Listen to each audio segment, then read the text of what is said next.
We're learning about the Heimlich maneuver. We're learning about the Heimlich maneuver. We were learning the Heimlich maneuver.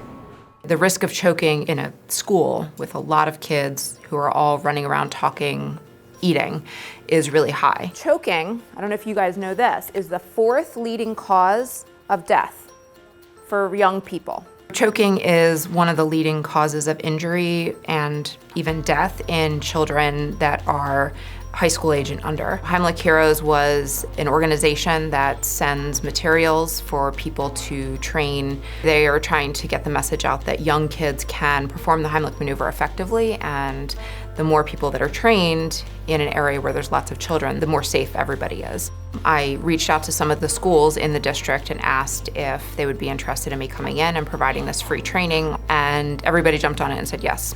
You never know when a kid's going to go into distress, or an adult. Having the knowledge of how to use the Heimlich maneuver appropriately, should it be needed to be used, students having that knowledge is very powerful that everybody in our building could help out. What do I do if this person is super tall? The Heimlich Heroes program will send the booklets for free, which is great. But with that, you need some way to teach the students how to do it. And so I applied for a CARES grant through Penn and received enough money to buy 3 dolls. Get it out while they're standing up. What could you do? When you actually show a kid the hands-on, that's really how they learn best. When I pressed on it, it just flew out and it hit my friend. Remember how to do the Heimlich maneuver so you can save someone's life. I would tell people learn this because you never know, it might happen to somebody in your family.